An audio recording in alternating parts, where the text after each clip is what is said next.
Through a Scottish Prism, the programme that is unapologetically pro-Scottish independence and anti-Westminster rule. Everything we say here is viewed through a Scottish Prism.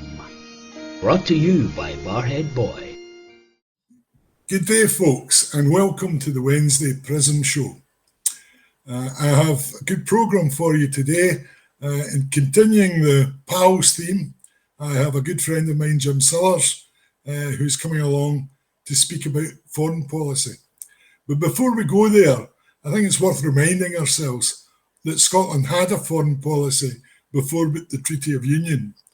And I'm going to start by playing you some music from a French Military Orchestra who are playing the tune Marche to the Soldiers of Robert Bruce, which remains part of the official French military programme to this day, and it commemorates the close alliance between Scotland and France. The other thing I'm going to put up on the screen is the world-famous Lubeck letter, which is the only remaining document that directly relates to William Wallace. But it was sent by William Wallace and Andrew de Moray to the cities of Lubeck and Hamburg immediately following the victory at Stirling Bridge, announcing that the diplomatic and trade links between Scotland and those cities could now be re-established thanks to the victory over the English. So I'll let Jim tell you about how important foreign affairs is going to be to an independent Scotland. And at the end of it, if you'd like to learn more, then I can suggest you go to Amazon, and Jim's got his political memoirs about to be published, and you can pre-book this excellent book there. I say excellent because I know I'm in it at one point, but it's called A Difference of Opinion, and if you've known Jim as I have over all these years, you won't be surprised that he takes on a few targets that we all know. Some we love, some we don't love so much. But I hope you enjoy the programme.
Well, hello there, Jim. It's nice to see you.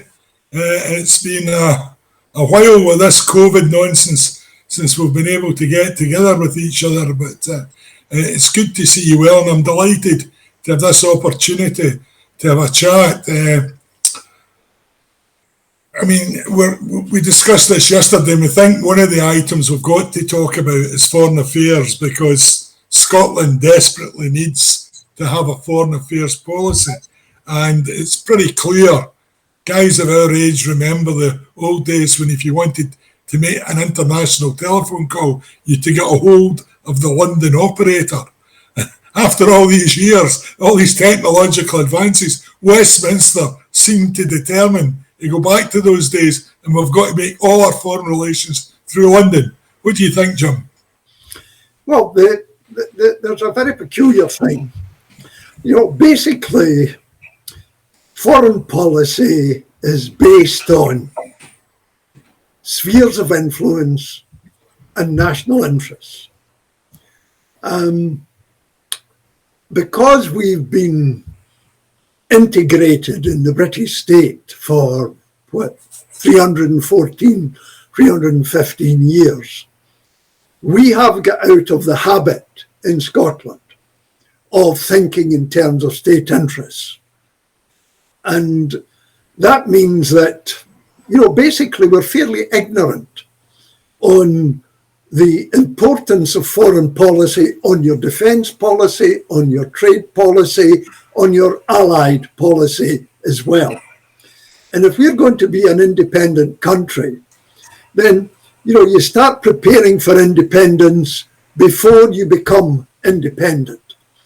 And one of the areas that we've neglected is, in fact, foreign policy. And I was, in fact, the foreign policy spokesman of the party in the House of Commons, particularly during the first Gulf War. And this inability to realise that foreign policy matters. You take the issue of spheres of influence. Small countries don't have spheres of influence. It's big countries, big powerful countries or medium-sized countries, depending on the geography. They're the ones that have spheres of influence.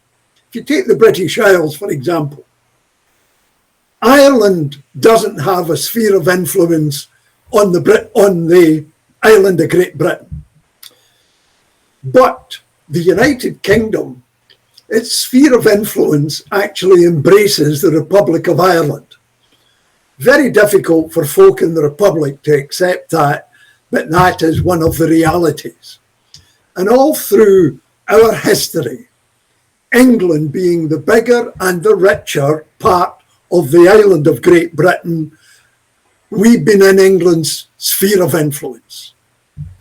Do you remain in England's sphere of influence after we become independent? It's a very good question that we have to consider. What other sphere of influence are we in? Well, we're in the United States sphere of influence, because America's sphere of influence on the Atlantic side goes right across the ocean, embraces the United Kingdom, and embraces a very, very big part of Europe, both Western, Central, and Eastern Europe. Where would we fit into that if we are an independent country? What's our foreign policy? What implications does it have for our defence policy? Because foreign policy and defence policy are symbiotic twins. And again, here in Scotland, defence policy for so long has been get rid of Trident. Simple as that, no further examination of it. Now, the SNP took a decision that we would remain in membership of NATO. I happen to agree with that because it recognises a reality that we are in the United States sphere of influence. And if we want to become independent, we don't want to go upsetting one of the superpowers in whose sphere of influence we happen to be. So NATO it is. But then you come to a big difficulty. The policy of the independence movement, I think not just the SNP, is that we want rid of Trident. That's it. We don't want nuclear weapons on our soil. But NATO is a nuclear alliance. And the base at Faslane is not just used by the UK nuclear weapons submarines, it's actually used by the United States as well. And US policy is never to tell any of the host countries whether it's bringing in nuclear weapons on any vessel, whether it be a ship, an aircraft carrier, or a submarine. So what do? Let's assume we're independent tomorrow and we want to join NATO. We want to get rid of Trident. But the United States say, well, we're not very happy about that. We're happy to bring you into NATO, but we're not happy about your position on fast lane. What would the Scottish independent government do in those particular circumstances? Now, I don't have an immediate answer. The whole point of saying to you, let's talk about foreign policy, is to raise issues that we will have to tackle if we are an independent country. And, you know, the question of spheres of influence. We are captors of geography. We share the island of Great Britain with England and Wales. And we're going to be in England's sphere of influence, whether we like it or not, even when we're independent. So what does that mean for our defence policy?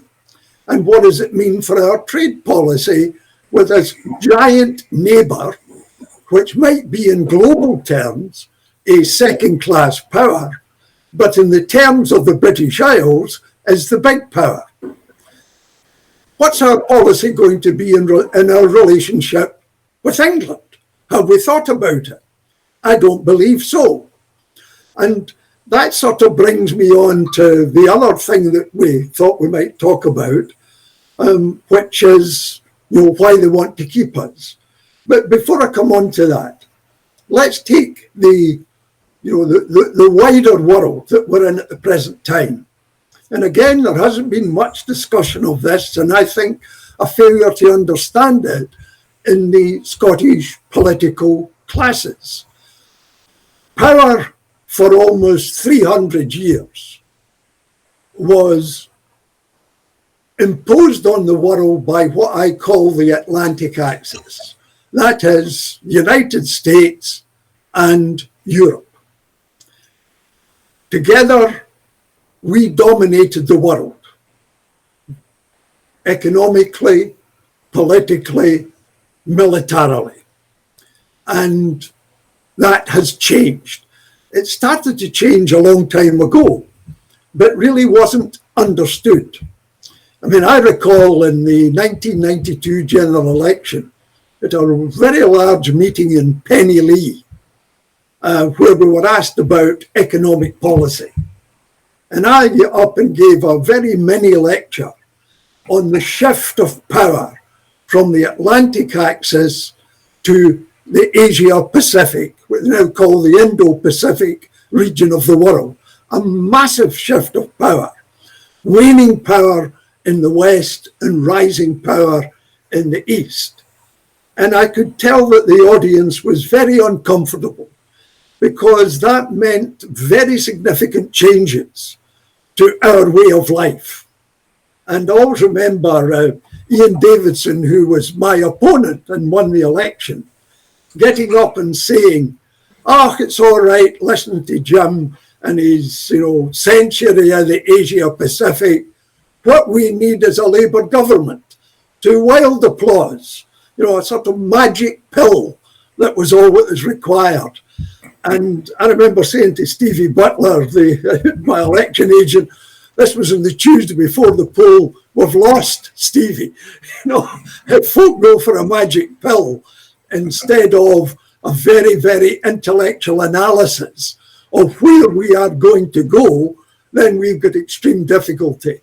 And I think that's been a difficulty ever since the late 80s, early 90s, that we in Scotland in the political arena have neglected to understand this massive shift in world power. And that means diplomatic, economic, and ultimately militarily as well. Now, where does a small country like Scotland, 5 million, let's say we become independent, where do we fit into a world of 7 billion where the emerging powers are China, India, Indonesia, Vietnam. What can we contribute to that world? At the moment, leaders in the West are obviously in considerable political difficulty in knowing how to deal with this new world situation that has in fact developed. They're having a difficulty, as someone said on CNN the other night, boxing in China. Well, can you box in China? What do you do about India? What do you do about Brazil and the developing countries in Central America? The Western leaders actually, at the moment, don't have a clue about what they're going to do. They're talking about, and I understand it and support it, that the democratic countries of Western Europe, United States and Canada should create a political alliance with the democracies of India, Australia, New Zealand, and the Philippines as a means of buttressing democracy against the authoritarianism that's emerging from China and is highly influential in parts of the world. But I don't think that would work unless you go to the next step, as happened with NATO, and you have a military alliance. But I cannot see New Zealand, certainly. I cannot see the Philippines.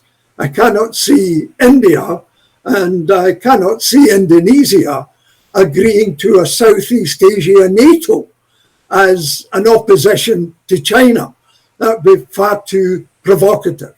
So at the moment, they talk about this multipolar world we're in, where there is no one significant superpower dominates the world.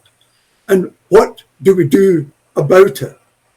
Well, small countries have an advantage here, because basically what has to be done is a great deal of thinking. There's the Greek philosopher Thucydides produced what's known as the Thucydides trap.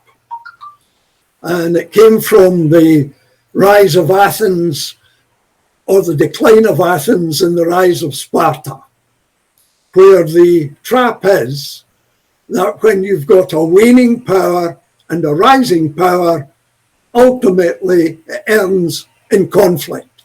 And you can give all sorts of historical reasons why that trap actually has worked over the ages. But we live in a nuclear world where it wouldn't be a simple matter of two armies or two alliances meeting in military conflict. In a nuclear powered world, you're probably talking about the annihilation of the human race. So there's lots of thinking got to be done. Now, this is where small countries can come in. Because, as I said to you right at the beginning, small countries don't have spheres of influence. They're too small to have a sphere of influence. But they have this added advantage, because of the no sphere of influence, that they threaten nobody. You know, Sweden threatens nobody, Norway threatens nobody, Iceland threatens nobody, Ireland threatens nobody, Finland doesn't threaten anybody, Jamaica doesn't threaten anybody. So we have the ability, we're not threatening anybody, but we're as able to think about world affairs as anybody in Beijing or in Moscow or in London or in Washington. And I think that is the contribution we should be thinking about as an independent country. Well, I think, though, Jim, one of the problems we've got in Scotland is, you know, we live in complicated times. People are, you know, trying to get their head round independence. You know, many of them frankly, just don't have the time to get involved or even recognise how important, international relations are. You mentioned a few seconds ago countries like Sweden and Norway. How many people here in Scotland realise that what brought about Norwegian independence was a demand for international recognition and representation? They had to go through Sweden. They found it wasn't working for them. They demanded their own representation, and that led to the demand for independence in 1905, which was later ratified overwhelmingly by the public, but it was a parliamentary vote. And, we need to recognise here in Scotland that I think, while others, come up with a strategy for independence, we do need other people behind the scenes working on the questions and problems that you're highlighting and coming up with ideas and strategies that once we are independent, here's what we can do. This is a practical contribution. Well, that's the responsibility. I mean, I don't expect, somebody sitting in Glasgow or Edinburgh or Aberdeen or Dundee tonight who's worried about their job post-COVID and is going to be involved in the intricacies of international affairs. But that's the job of politicians. And you think about it, we've got sort of 45 SNP members of Parliament in Westminster. We've got 64 nationalist MSPs in Holyrood. One of the functions of an elected politician is to assist in the general political education of the public, because MPs and MSPs have sources of information that is not readily available even in this internet stage to the general public.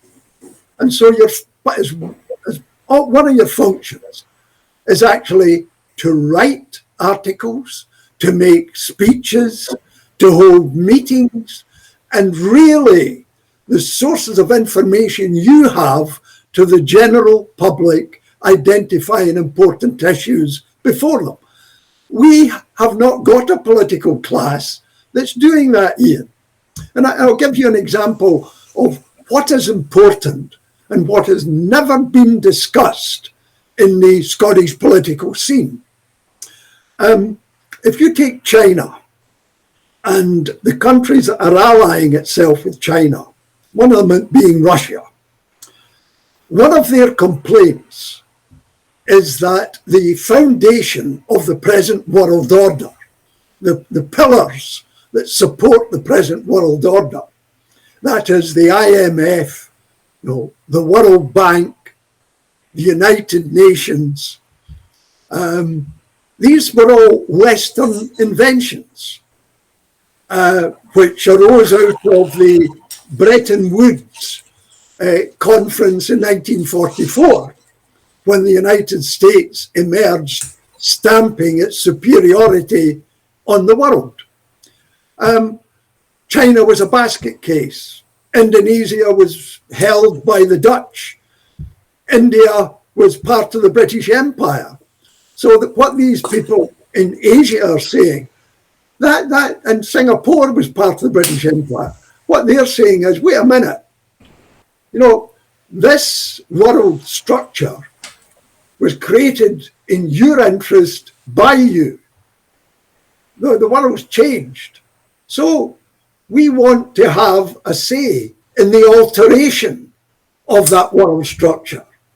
So you have to concede that they've got a very good point. Absolutely. What is the new world structure that they are seeking? That would have to come from dialogue and have to come from thinking between peoples. That's something we have, I can't find, probably in our universities. There's a very clear understanding of that. But outside the universities in the public realm, I haven't heard an MP or an MSP even acknowledge that that's a problem that we'll have to tackle and that my children and grandchildren will have to tackle. And unless the politicians engage in foreign policy, then you can't expect the general public to understand the importance. And so you get very simple stuff like China's a threat, Russia is a bad country. No attempt to understand why China's taken its position, leaving aside that it's a communist country and all the rest of it, as a state, why it's taken that position. Why, as a democratic state, India agrees with it. Why Singapore, as a democratic state, agrees with China on that. So there's a great deal has got to be done at the political level for us to engage in foreign policy long before we're independent. One of the benefits of independence was that the Scots would be forced to think about foreign policy. We'd have a seat in the United Nations. We'd have to decide how we're going to vote at the General Assembly. We'd have to decide if we ever got a chance of being on the Security Council, as Estonia has at the moment, what our position would be. What is our position on the big international stage of NATO, for example, which has a political wing as well as a military wing? What's our position there?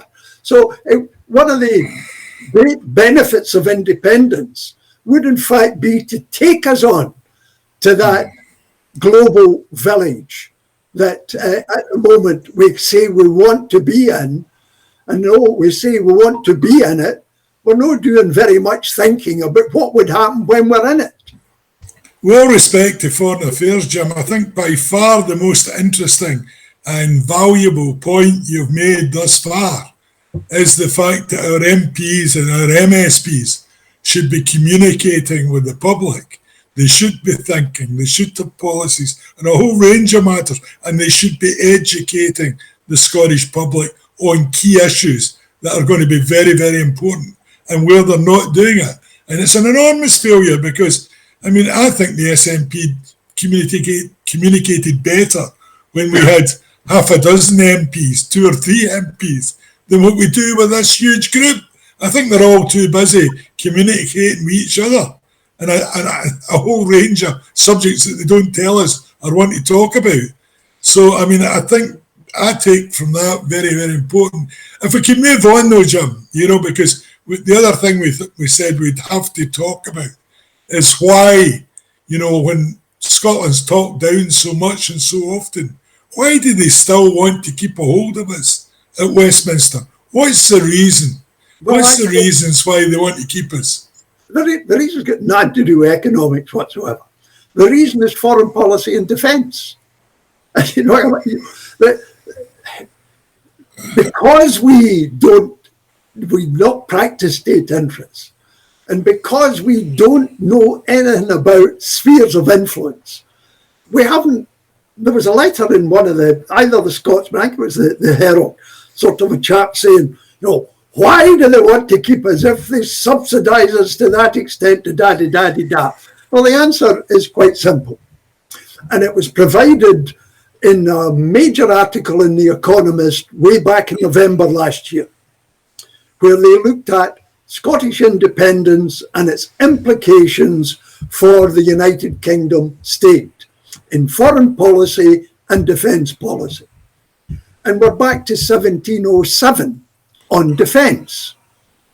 The reason we were taken in 1707 was to stop Scotland being used as a proxy by France to be a potential adversary to England. Take us in, 1707, close that border, fine. Well, we're actually back in a kind of 1707 position. For some reason, which I think is not valid, but certainly if you look at the recent defence review and the speeches being made, the London government believes that Russia is a potential military adversary. And the United Kingdom's position has, in the 21st century, has not changed from World War I and World War II in terms of strategic imports. We still require, and if we were in with an adversary in a conflict situation, we still require the Atlantic sea lane to be absolutely free so that the imports from Canada and the United States and Central America can come into this country, both for food and other materials. We are in the same position if you take Russia as a potential adversary as we were when the Bismarck sailed through the Denmark Strait and sunk HMS Hood, where we all thought it would then go into the Atlantic and destroy all the convoys. Now, Scotland is an unsinkable aircraft carrier. And if anybody in the northern Russian fleet was going to go into the Atlantic, it must come through the North Sea and go through one of the Iceland or Denmark Strait passages. How they are interdicted is either by submarine or by aircraft.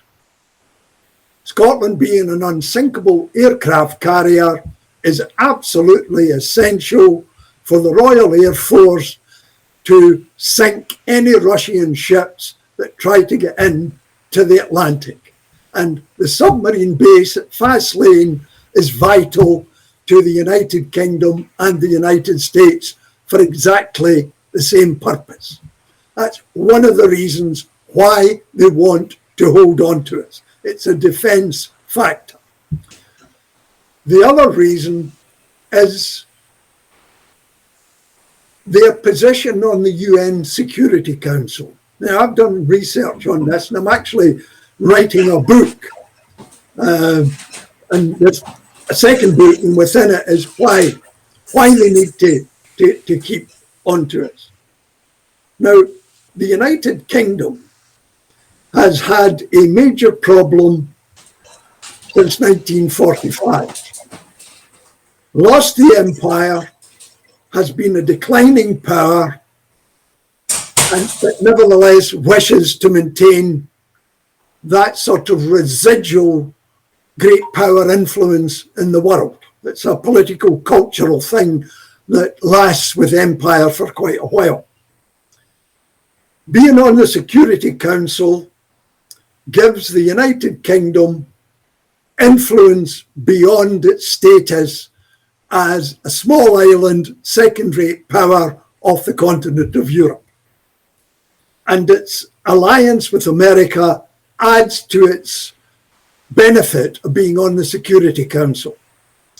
So in the world that we live in, people do make their way to 10 Downing Street and the Foreign Office on international affairs because we are on the Security Council as a permanent member with a veto and highly influential on the Security Council with the United States.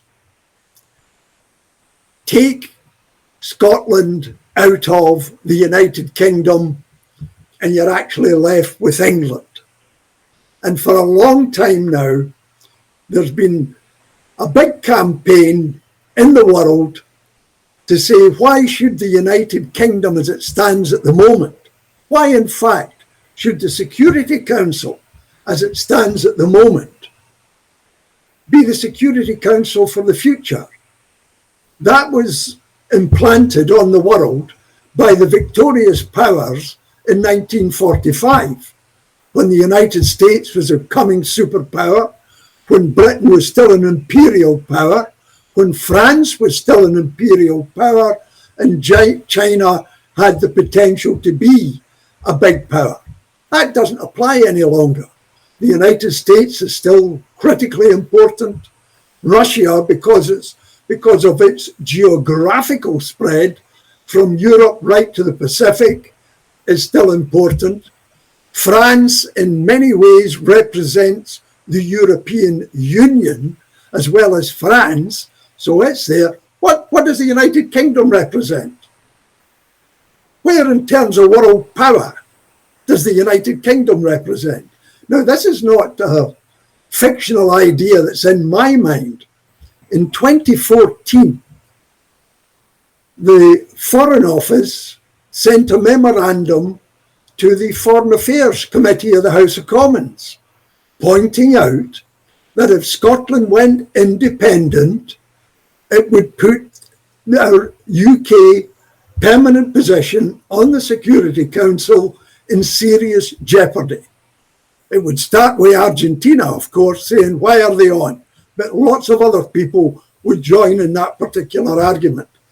And when he was Prime Minister, John Major made exactly the same pitch, saying, look, this would put our position in the UN in serious jeopardy if we were in fact reduced to the rump of England. It would be very difficult to sustain our position. We would be like Belgium with nukes. Who makes their way to the Belgian government in Brussels? Nobody. Who makes their way to Downing Street just now?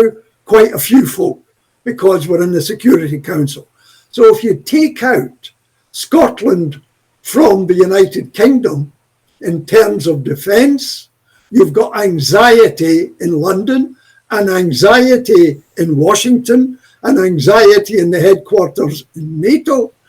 And if you take Scotland out of the United Kingdom, England's going to have a hard task sustaining its position on the Security Council.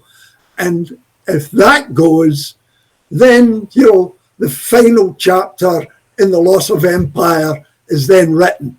You are perhaps economically consequential, but politically and diplomatically no longer consequential. That's the reason they want to hold on to it. Now, if we understand that, this is big stuff for them. This is the whole basis of their existence. Then the next referendum campaign is not going to be a repeating of the 2014.